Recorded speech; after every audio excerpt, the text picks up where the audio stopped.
আমি ৮০ সনে ছাত্রলীগের প্রেসিডেন্ট, ৮৩ পর্যন্ত এরশাদ বিরোধী আন্দোলনের আমি প্রধান নেতা। যেদিন জয়নাল, জাফর, মুজাম্মেল, কাঞ্চন, দীপালি শাহ, আমি প্রধান নেতা, আমি একা বক্তৃতা করছি। এগুলো তো এদেরকে বলে লাভ নাই তো এইসব কথা। তুফাইল আহমদরা কারা, শাহ মুয়াজ্জেমরা কারা, নূরে আলম সিদ্দিকে মুক্তিযুদ্ধ কারা করছে, এরা কি আন্দোলন সংগ্রাম করে? আমার কথা শুনেলেন, এক সেকেন্ড, এরা কি আন্দোলন করে কইছে আমাকে মন্ত্রিসভায় নেও আর আমার কথায় রাষ্ট্র চলবো? এরা তো গিয়ে এখন গ্রামে গ্রামে বৈশা থাকে, ওই যে সমন্বয়কের নামে জেলায় জেলায় কি করতেছে তারা। এখন দল করবে, আমি তাদেরকে অভিনন্দন জানাই রাখলাম। বাবারা, একটা দল করো, তোমাদের দল অনেক বড় হোক, সব মানুষ তোমাদেরকে ভোট দেখ, তোমরা মানুষের কাছে যাও, গিয়া তোমরা দেশ চালাও।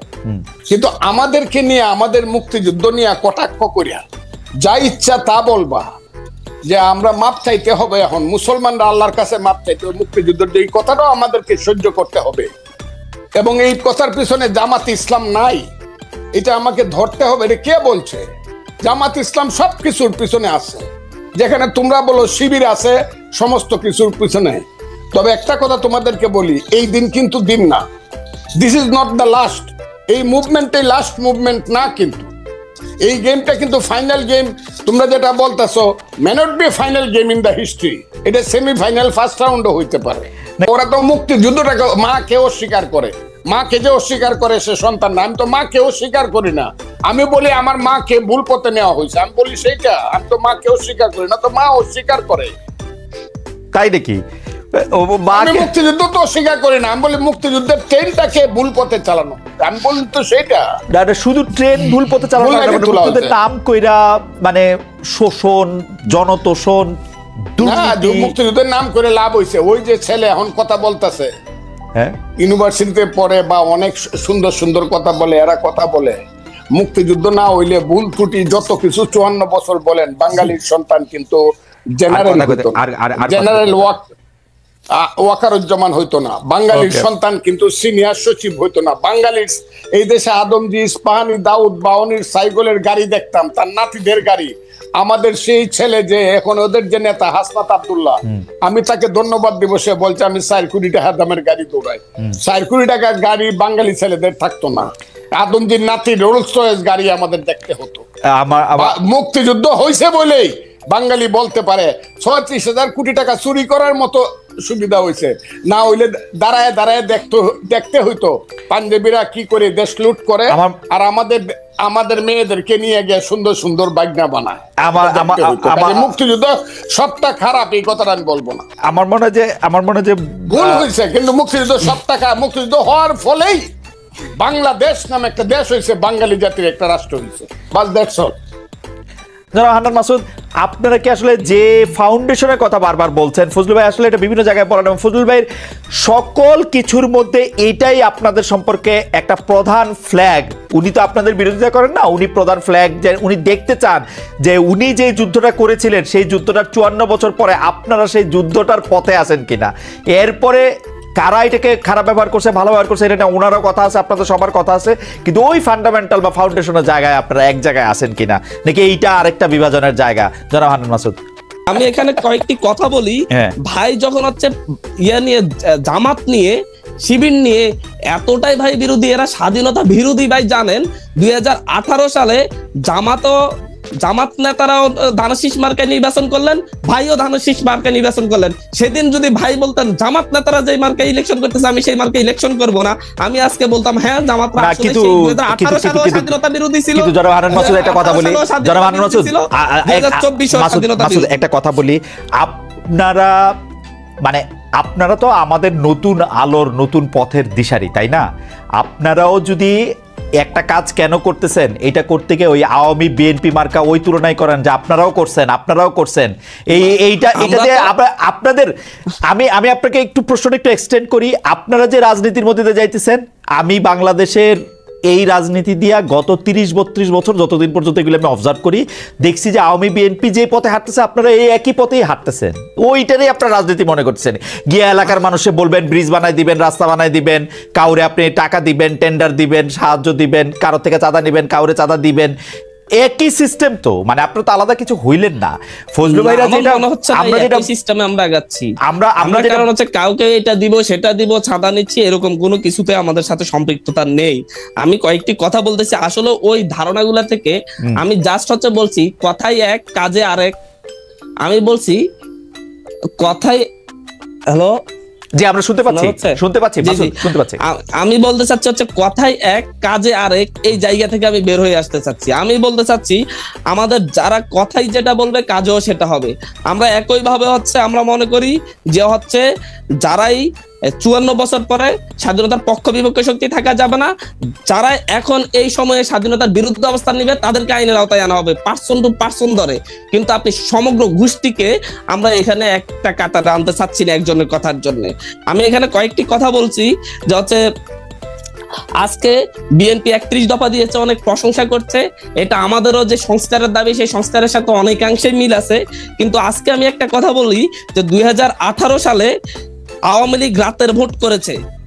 সেই রাতের ভোট করার পরে সেই সংসদে রাতের ভোট বলে সেই সংসদেই বিএনপির নেতারা শপথ গ্রহণ করে প্রায় 4 বছর সংসদে ছিলেন। আমি একটু বলছি আপনারা বিএনপির সমালোচনা কেন করতেছেন? মানে বিএনপির কাজের সমালোচনা আজকে যদি বিএনপি বলে বিএনপি 19 সালে ইলেকশনের পরে সংসদে 5 জন বসে 5 বছর আন্দোলন করার ফলেই 24 সালে এরকম একটা পজিশন হয়েছে যে এই পজিশনের মধ্যে আপনি এটা করতে পারছেন। আমি নীতির জায়গা থেকে বলছি, ওনারা কি পজিশন তৈরি করছে আমি জানি না। ভাই বলছেন যে হচ্ছে প্রতিবারই ওনারা বীজ বপন করেন, গাছের চারা লাগান, গাছ বড় হয়, ফসল ফাঁকে, কিন্তু প্রতিবারই একবারও ওনারা সেই ফসল কেটে আনতে পারেন নাই। না না, ফসল এইবারই পাকছে। উনি বলছেন ফসল এইবারই পাকছে। ফসল পাকতে 16 বছর লাগে না। সেই 2013 সালে কোন ফসল পাকছে নিশ্চয়ই 16 বছর লাগে।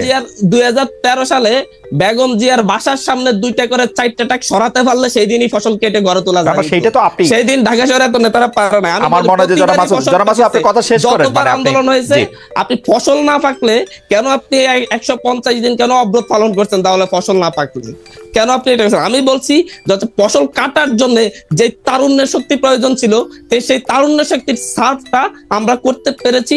আমরা সেই জায়গায় আমাদের মুরব্বীদেরকে কিভাবে ফসলটা কাটতে হবে সে পরামর্শটা আমরা ওনাদের কাছ থেকে। না না জনাব মাসুদ এইটাতে আমি শুধু আপনার একটা কথা বলি যে আওয়ামী লীগ কিন্তু কোনো রাজনৈতিক সরকারকে কোনো রাজনৈতিক আন্দোলনকে মাঠে দাঁড়াতে দিছে কিনা সেটা আপনারা দেখবেন, এবং আপনারা এটা খুব ভালো করে জানেন। আপনারা কিন্তু রাজনৈতিক আন্দোলন করেন নাই রে ভাই, আপনারা কিন্তু রাজনৈতিক আন্দোলন করেন নাই। আপনারা চাকরি আন্দোলন করছেন, রাজনৈতিক আন্দোলন করতেন না করতেন ওই সময়। এর বিরোধিতা করছি আজকে এখানে যারাই হচ্ছে আমাদের সরকারে আছে এবং আমি সহ আপনি দেখবেন 2024 সালে ভাই একটু বলেন আমি সহ আমাদের যারা নেতৃবৃন্দ এই আন্দোলনের নেতৃত্ব দিয়েছে, আমরা শুধুমাত্র এই 24-এ এসে এই আন্দোলন করেছি তা না। 28 অক্টোবর পল্টন ময়দানে আমরাও টিয়ার গ্যাস খেয়েছি।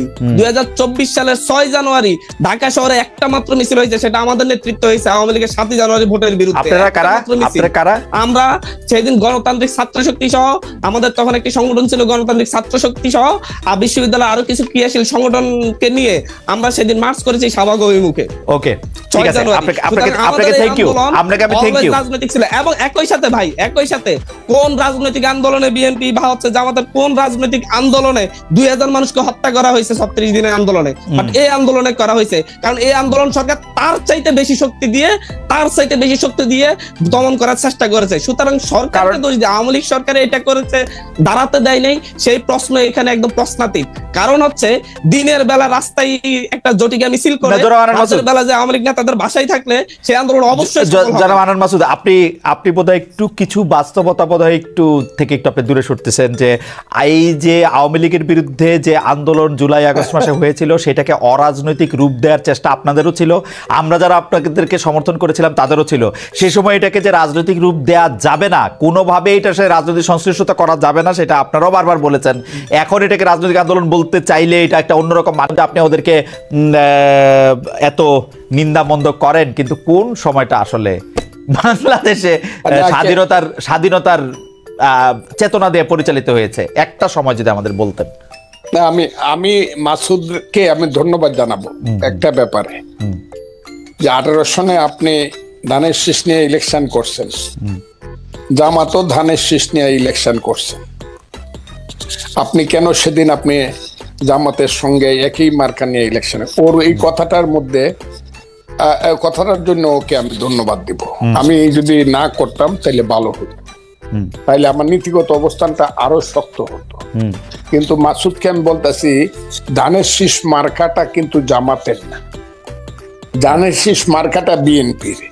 এই মার্কার তলে কিন্তু তাদের কোনো মার্কা ছিল না। তাদের যে দাঁড়িপাল্লা মার্কা সেদিন হাসিনারা দেয় নাই, আমাদের মার্কার তলে এই জামাত আইসা আশ্রয় নিছিল, শেল্টার নিছিল।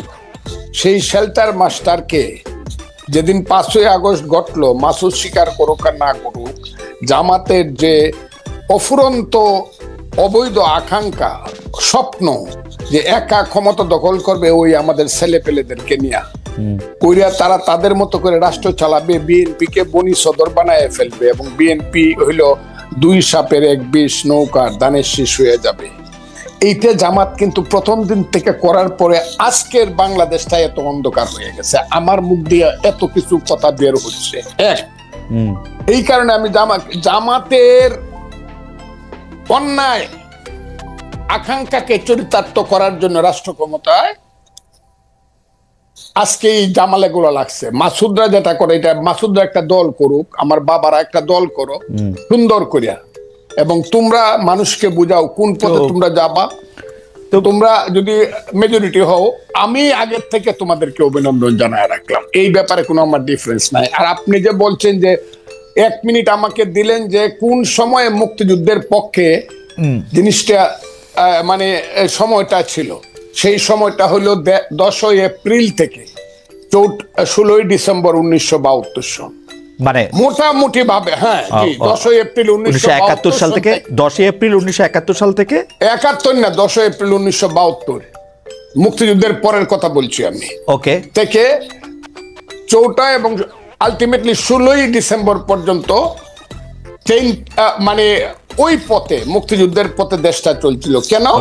তখন 309 ঘন্টা বিতর্ক করে বাংলার শ্রেষ্ঠ সন্তানেরা, আবারও বলছি বাংলার শ্রেষ্ঠ সন্তানেরা, আবারও বলছি বাংলার শ্রেষ্ঠ সন্তানের একটা সংবিধান করছিল, যেটা পৃথিবীর শ্রেষ্ঠ সংবিধানের একটা হিসাবে পরিগণিত হইতো, পরে এটা নষ্ট হয়েছে।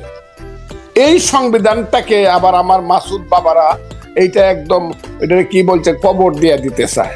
বিরোধিতা তো একটু এমনিই করি না, তা এই শ্রেষ্ঠ ওই সময়টা 16 এর পর থেকে যা হয়েছে, 16ই ডিসেম্বরের পরে 7ই মার্চ আসছে, 73 ভোট হয়েছে, 39টা সিটে ওই সরকারের আমলেই 39টা সিট সর্বশ্রেষ্ঠ বলে নাই তো, সবচেয়ে ভালো সংবিধান, সবচেয়ে ভালো সংবিধান না, শ্রেষ্ঠ সংবিধানে। আচ্ছা, শ্রেষ্ঠ সংবিধানে একটা ওই 70 অনুচ্ছেদ থাকা সত্ত্বে প্রধানমন্ত্রী না 70 অনুচ্ছেদ আমি আপনাকে বলি, 70 অনুচ্ছেদ তখন বাস্তবতায় তো এটা তো অনেক সময় লাগবে। 70 অনুচ্ছেদ তো হইলে 54 কে 55 কে 56 সনে ওই যে এমপি এমএলএ হইয়া ভোট কেনাকাটা করে যেভাবে প্রতি 24 ঘন্টায় একবার সরকার বদল হইতো, সেই তিক্ত অভিজ্ঞতা থেকে কিন্তু 70 না, এটা আপনারা বলেন বহুবার, এটার বহু রকম রেমেডি সারা পৃথিবীতে আছে, আপনারা ওইটার দিকে আপনারা জান নাই। যাই হোক, আমার কাছে 70 আমি সমর্থন করি না। আমি 72 সংবিধানে ফজলু, আপনি খালি 72 সংবিধানে আপনার সাথে আমি আলাদা করে একদিন কথা বলবো না। হাওয়েভার আপনি মানে একটু আপনার সাথে কথা বললে তো একটু প্রস্তুতি নিয়ে আসা উচিত, একটু সময় নিয়ে আসা উচিত, সেই জন্য আমি একটু প্রস্তুতি আর সময় নিয়ে 72 সংবিধানটা নিয়ে আপনার সাথে আপনি একদিন কথা বলবো না। কিন্তু ফজলু ভাই একদম চমৎকার ভাবে বলছেন যে উনি মনে করেন বাংলাদেশ মুক্তিযুদ্ধের চেতনার পথে ছিল হচ্ছে 1972 সালের 10ই এপ্রিল থেকে 4ঠা ডিসেম্বর পর্যন্ত, অর্থাৎ যতক্ষণ পর্যন্ত গণপরিষদ 16 ডিসেম্বর পর্যন্ত, 4টা নভেম্বর, হ্যাঁ 16 আপনি 16 ডিসেম্বর পর্যন্ত মনে করতেছেন, তাই তো? বলছি কারণ 16 ডিসেম্বরে গিয়ে এটা কার্যকরী হয়েছে। ওকে, 16 ডিসেম্বর পর্যন্ত কার্যকরী হচ্ছে, আর বাকি সময়টার ক্ষেত্রে তিনি সেটা মনে করেন না। আব্দুল হান্নান মাসুদ, আপনারা একটা নতুন রাজনৈতিক দল যে করতে যাচ্ছেন বা যে দল যে করবেন, সেটা আসলে কোন আদর্শে পরিণত মানে পরিচালিত হবে, আপনি 1 মিনিটে সেটা একটু বলবেন কিনা বা সেটা বলার একটু সময় হবে কিনা? দেখেন, হচ্ছে আজকে এখানে বিএনপি যে দলটি, তারেক রহমান বেগম জিয়ার আপসীনতা, তারেক রহমান যে হচ্ছে তারুণ্য নির্বাচন যে নেতৃত্ব দিচ্ছেন, সেটাকে কেন্দ্র করে আজও হচ্ছে আমরাও বেগম জিয়ার জন্য বিএনপি কে ভালোবাসি, কিন্তু যখন আমরা বিভিন্ন অঞ্চলে চাঁদাবাজি দেখি তখন আর আমরা ভালোবাসতে পারি না। কিন্তু বেগম জিয়া যতদিন আছেন যতদিন বেগম জিয়ার এই আপসহীনতা আমাদেরকেও পথ দেখিয়েছে, আমরা ওনাকে শ্রদ্ধা ভরে সবসময় বাংলাদেশের সবার মাথার মনি করে রাখবো। তো এই জায়গা থেকে আজকে আমরা যেই পলিটিক্যাল পার্টিটা করতেছি, আমরা মনে করছি এবং আমরা দেখছি আমাদের এই প্রজন্মকে গতানুগতিক যে রাজনৈতিক ধারা চলে আসছিল, সেই রাজনৈতিক ধারা আমাদেরকে সুষ্ঠু নিরাপদ বাংলাদেশ জন্মস্থান উপহার দিতে পারেনি। আমরা যারা জন্ম নিয়েছি, জন্মের পর থেকে আমরা এখানে অনিরাপদ বাংলাদেশ পেয়েছি এবং আমাদের এখানে রাজনৈতিক এবং মত প্রকাশের স্বাধীনতাহীনতাই পেয়েছি। আমরা দেখেছি হত্যা, গুম, নির্যাতন।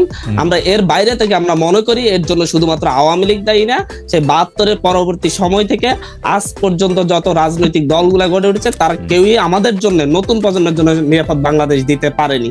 পাশাপাশি ফজলুল ভাইয়ের কাছে যদিও মুক্তিযুদ্ধের পক্ষের, মুক্তিযুদ্ধের চেতনা ধরে যে ইয়েটা 72-এর 10ই এপ্রিল থেকে 16ই ডিসেম্বর বলেছেন, আমি এই ক্ষেত্রে হয়তো আমার কিছু জানাশোনার ভুল হইতে পারে, ভাইয়ের কথার প্রেক্ষিতে আমার কাছে মনে হচ্ছে বাংলাদেশের মূলত স্বাধীনতার সেই সাম্য, মানবিক মর্যাদা এবং গণতন্ত্রকে প্রতিষ্ঠিত করার যে মূলনীতি ছিল, সেই মূলনীতির ভিত্তিতে বাংলাদেশের স্বাধীনতার পক্ষের যে রাজনীতি চলেছে, মুক্তিযুদ্ধের পক্ষের চেতনাকে ধারণ করে যে রাজনীতি হচ্ছে, সেটা মেজর জিয়ার সেই 4.5 বছর সেটাকে আমি বাংলাদেশের সোনালী যুগ বলে মনে করি আর কি।